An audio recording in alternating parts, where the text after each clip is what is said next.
स्वागत है इस रैपिड फायर टैक्टिकल ब्रीफिंग में। बिना समय बर्बाद किए हम सीधे मुंबई बनाम राजस्थान और केकेआर बनाम दिल्ली के इन महामुकाबलों के अहम डेटा में गोता लगाने वाले हैं।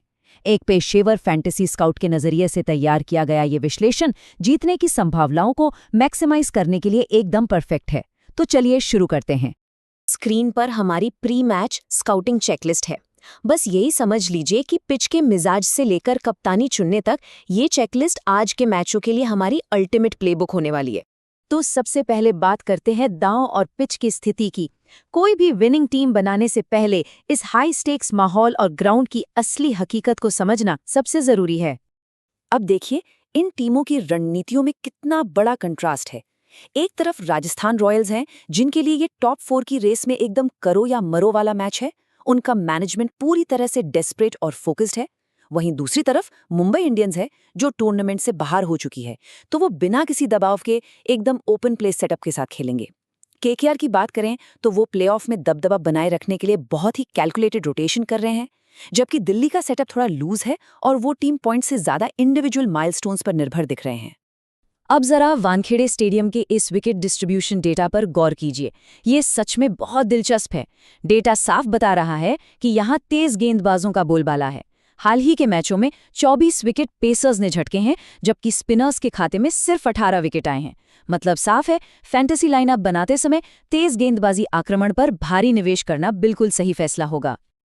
और अगर राजस्थान यहाँ पहले बल्लेबाजी करने उतरती है तो एक्सपर्ट्स का अनुमान है कि स्कोरबोर्ड पर 220 से भी ज्यादा रन लग सकते हैं। पिच की इस बैटिंग फ्रेंडली प्रकृति को देखते हुए राजस्थान के टॉप ऑर्डर बल्लेबाजों को टीम में शामिल करना एक बहुत ही सॉलिड दांव रहेगा। आगे बढ़ते हैं हमारे दूसरे अहम पहलू की तरफ, हाई वैल्यू क्रेडिट पिक्स। एक बैलेंस्ड और हाई रिटर्न वाली लाइनअप तैयार करने के लिए प्लेयर्स के क्रेडिट वैल्यू को समझना बहुत जरूरी है। तो सवाल ये है कि सही वैल्यू कैसे पहचानी जाए।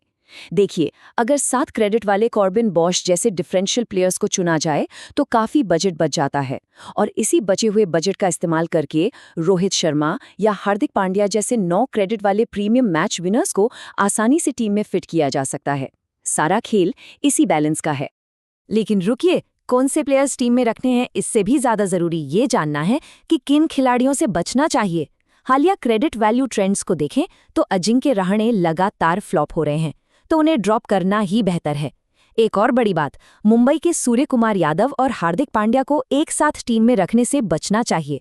डेटा बताता है कि इन दोनों का एक ही मैच में एक साथ चलना काफी दुर्लभ है, इसलिए इन्हें रोटेट करना रिस्क को कम करेगा।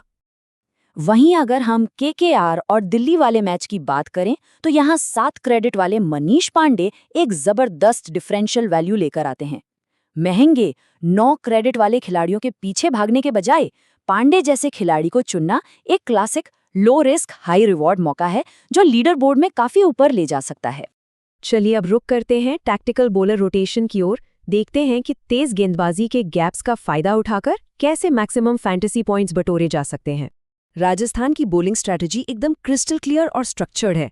पावर प्ले में जोफ्रा आर्चर और संदीप शर्मा टॉप ऑर्डर पे सीधा अटैक करते हैं। फिर मिडिल ओवर्स में युजवेंद्र चहल और बर्गर रन रेट को पूरी तरह से कंट्रोल करते हैं, और आखिर में डेथ ओवर्स में आर्चर वापस आकर विकेट चटकाते हैं। आर्चर का ये रोटेशन फैंटेसी पॉइंट्स की लगभग गारंटी है। इसके ठीक उलट अगर मुंबई और केकेआर की बॉलिंग में मौजूद सामरिक कमियों को देखा जाए तो पता चलता है कि विरोधी बल्लेबाज कहां फायदा उठा सकते हैं। मुंबई पूरी तरह से जसप्रीत बुमराह पर निर्भर है, और पावर प्ले में दीपक चाहर की इनकंसिस्टेंसी राजस्थान के ओपनर्स के लिए एक सुनहरा मौका बन सकती है। वहीं केकेआर स्पिनर्स पर बहुत ज्यादा निर्भर है, जिससे तेज गेंदबाजों के लिए एक बड़ा डिफरेंशियल गैप बन जाता है। अब आते हैं प्रमुख प्लेयर मैचअप्स और head to head tactical red flags पर। यकीन मानिए, इन्हीं डायरेक्ट रिकॉर्ड्स को समझकर एक प्रोफेशनल फैंटेसी स्काउट बना जाता है। और यहाँ एक बहुत बड़ा रेड फ्लैग सामने आता है। जरा सोचिए, संदीप शर्मा ने महज 47 गेंदों के अंदर रोहित शर्मा को पूरे 6 बार आउट किया है। ये एक ऐसा क्रिटिकल मैचअप है जिसे नजरअंदाज करने की भूल नहीं की जा सकती। इस हिस्टोरिकल डेटा मैट्रिक्स पर नजर डालिए। ये उन खिलाड़ियों का रिकॉर्ड दिखाता है जो खास पेस या स्पिन के खिलाफ हमेशा संघर्ष करते हैं। सूर्य कुमार यादव का रवि बिश्नोई के खिलाफ स्ट्रगल बिल्कुल साफ है। इन आंकड़ों को अपनी रणनीति में शामिल करना सच में एक गेम चेंजर साबित हो सकता है। अब अगर आम राय की तुलना आकाश की ओपिनियन के एक्सपर्ट एनालिसिस से की जाए तो जोफ्रा आर्चर और युवा सूर्यवंशी के लिए बहुत ही आक्रामक प्रेडिक्शन सामने आते हैं। उनका मानना है कि आर्चर पहले ही ओवर में कहर बरपा सकते हैं। इन खास इंसाइट्स को रणनीति में अपनाना एक मास्टर स्ट्रोक हो सकता है। ये बार चार्ट साफ तौर पर दिखाते हैं कि यशस्वी जायसवाल और तिलक वर्मा का लगातार अच्छा स्कोर करना ओवरऑल टीम पॉइंट्स को कैसे बूस्ट करता है। इसके अलावा सूर्यवंशी का हाई स्ट्राइक रेट उन्हें आज के लिए एक बेहतरीन और मस्ट हैव ट्रम्प पिक बनाता है। चेकलिस्ट का अगला और शायद सबसे अहम हिस्सा है इष्टतम कप्तानी जोड़े चुनना, जहां हाई रिस्क और स्थिरता के बीच एक परफेक्ट बैलेंस बनाना होगा। वानखेड़े में टॉस हमेशा एक डिसाइडिंग फैक्टर होता है, क्योंकि यहाँ टारगेट चेस करना आसान माना जाता है। इसलिए पिच के बर्ताव और टॉस के नतीजों के हिसाब से कप्तानी तय करना जरूरी है। अगर पहली पारी है तो टॉप ऑर्डर के इनफॉर्म बल्लेबाज पर दाव लगाना चाहिए, और अगर दूसरी पारी है तो किसी स्ट्राइक बॉलर को कप्तान बनाना ज्यादा फायदेमंद रहेगा। तो अब ये तय करना होगा कि क्या सूर्यवंशी जैसे हाई रिस्क हाई रिवॉर्ड कप्तान के साथ जाना है या फिर जायसवाल और कॉर्बिन बॉश जैसे स्टेबल खिलाड़ियों पर भरोसा करना है। एक प्रोफेशनल टिप हमेशा याद रखनी चाहिए, फाइनल स्क्वाड चुनते समय ज्यादा रिस्क लेने के बजाय लाइनअप की स्थिरता को प्राथमिकता देना लंबे समय में हमेशा ज्यादा पॉइंट्स दिलाता है।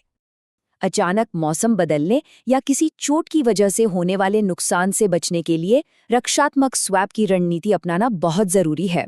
जैसे अगर मुंबई सेकंड बैटिंग करती है तो स्काई की जगह नमन धीर को लेने से बजट काफी फ्लेक्सिबल हो जाएगा। इसके अलावा बेंच पर हमेशा 7 क्रेडिट वाले बैकअप्स तैयार रखने चाहिए, ताकि टॉस या ओस के हिसाब से स्पिनर्स को आसानी से ड्रॉप किया जा सके।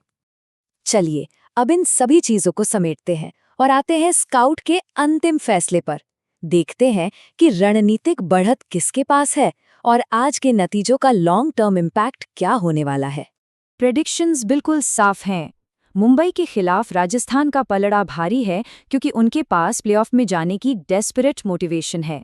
उनका टॉप ऑर्डर बेहतरीन स्ट्राइक रेट से खेल रहा है और उनकी फास्ट बॉलिंग रोटेशन एकदम सटीक है। वहीं केकेआर और दिल्ली के मैच में टॉस अहम होगा, लेकिन केकेआर की गहरी बैटिंग और उनके रोटेशनल स्पिनर्स दिल्ली के मिडिल ऑर्डर को फंसा सकते हैं, जिससे केकेआर को एक स्पष्ट रणनीतिक बढ़त मिलती है।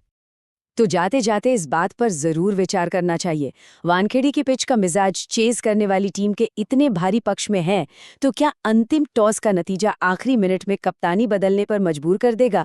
इस छोटे से मार्जिन वाले खेल में यही एक फैसला पूरी बाजी पलट सकता है। इस विश्लेषण का हिस्सा बनने के लिए बहुत बहुत शुक्रिया।